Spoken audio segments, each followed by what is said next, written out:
Nia Carlson, the urban artist. Nia grew up in the small town of Hjo, Sweden. She had a relatively happy childhood even though her mom and dad were often working. In her earlier years, she spent her time having fun with her friends. However, in her early teens, she learned that her parents would have the opportunity to move to the United States as part of their job. As this opportunity to move to the US became a reality, she started acting out, making her parents believe that she lacked the thing that made everybody else quote-unquote normal.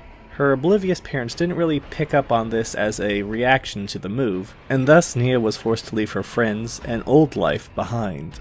In reaction, Nia, now 16, shied away from what her parents considered normal activities, and instead took refuge in skate parks, finding a new life and becoming a tagger, and a bit of a troublemaker. Her tag, Matchsticks, was often seen all over her new hometown, and Nia especially made a sport out of tagging government buildings. Nia was now fully immersed in this culture, dyeing her hair and cutting it the way she liked. One day, she may have gone too far, when her friends dared her to tag the old and abandoned Crotus Pren Asylum. Nia bravely, and foolishly, accepted their dare and entered the asylum, but never came back out. Nia's parents at this point had become numb to Nia disappearing for days on end, and didn't even bother reaching out to the police when she never came back home. Detective David Tapp, the obsessed detective. Detective David Tapp was one of the good guys. His determination to see killers brought to justice and their victims avenged led him through a long and respected career. When he first saw the details of the Jigsaw case, it seemed like many others. More grisly and macabre for sure, but just another lunatic with a penchant for drama, who would soon be behind bars. A stroke of insight brought Tapp and his partner, Detective Stephen Singh, to an abandoned mannequin factory where they discovered Jigsaw's lair. They apprehended the man, but he managed to escape before being unmasked, slashing Tapp's throat as he did so. Leaving his partner, Singh went in pursuit, but fell victim to a booby trap. Tapp had failed to go by the book on this one occasion, entering the lair without a warrant, and it had resulted in a detective's death. He was discharged from the force and left with a ruined throat and crippling guilt. He channeled that guilt into an obsession. He would find the killer, stop the murders, vindicate himself, and avenge his friend and colleague. Following the evidence trail brought him to Dr. Lawrence Gordon, and he staked out the doctor's apartment, sure that he would find some evidence of guilt. Then he saw a stranger at Gordon's window and heard gunshots. Tapp confronted him and the man fled, with the pursuit leading to an industrial building. Tapp's age caught up with him, and a fight that he would have easily won in his younger days ended with Tapp taking a bullet to the chest. Slumping to the floor, he saw only failure. He had failed his partner and the other victims. Whoever the killer was, Tapp had been unable to stop them. More would die, and it would be his fault. So, he let the rage and guilt consume him and closed his eyes for the final time. Beneath him, the concrete floor softened. He dug his fingers into the ground, feeling dirt and leaves. Where his chest had been wet with blood, the shirt was now dry and the pain was gone. His eyes opened into the darkened sky and the jagged, searching fingers of branches. Screams echoed through the forest, and a new determination filled him. Sally Smithson, the nurse. Sally Smithson came to town with dreams of children's feet and laughter in a small, simple home built by her husband Andrew. But life came to her not with smiles and hope, but with misery and despair. Her husband Andrew worked as a lumberjack, a job not without its perils. One day, after a terrible accident, Andrew's foreman had to pay Sally a visit, forever changing her life. She was now alone in the world. Without food on the table and no other option, Sally had to find a way to survive.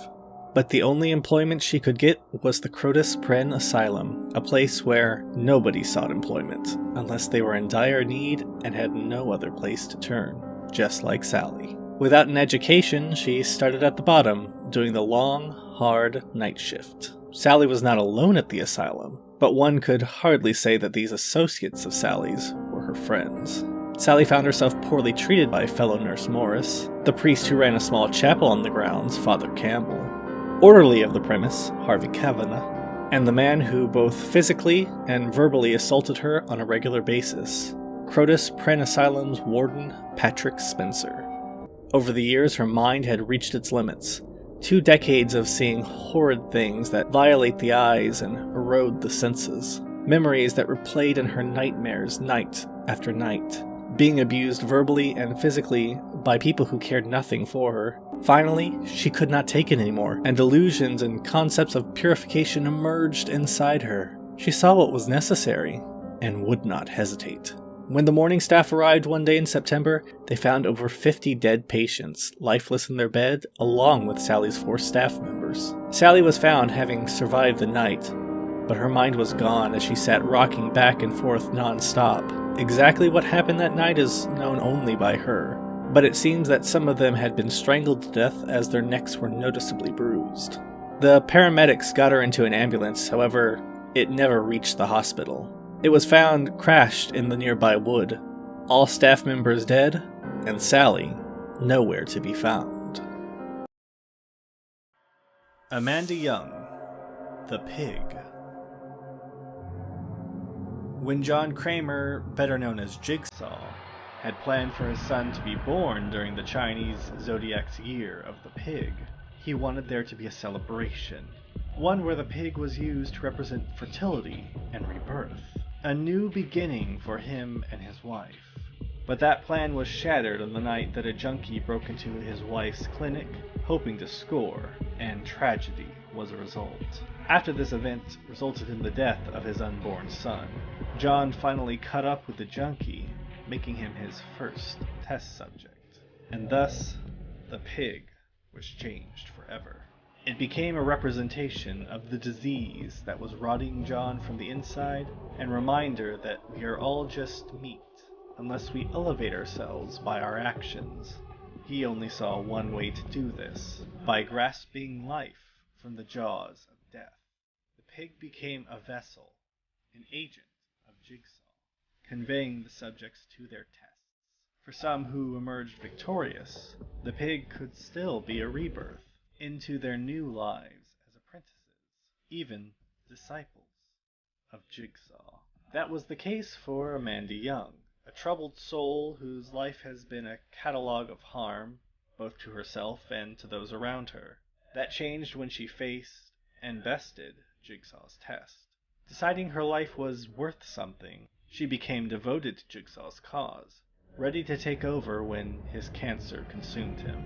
But she became more dependent on John, her anguish at his impending death combining with the belief that their test subjects weren't capable of saving themselves, nor of being reborn in the crucible of games. Seeing this, John presented her with another game, another chance to save herself. But Amanda let her rage, jealousy, and self-interest rule her actions. She failed the test and took a bullet as a consequence. Bleeding out on the tiled floor, darkness engulfed Amanda's vision. Then she was in a forest, once more viewing the world through the eyes of the pig. Trees surrounded her, their branches clawing at her from all sides. Waves of panic washed over her as she could hear her breath reverberating inside the mask. Had she been damned, cursed to spend her days here in this guise? Or maybe this was another test. Maybe she hadn't failed at all. John had always thought one step ahead of everyone else, planned for every eventuality, and he would never give up on her. Surely. Jigsaw may be gone, but he inadvertently passed her on to another, a being for whom she would be the pig again.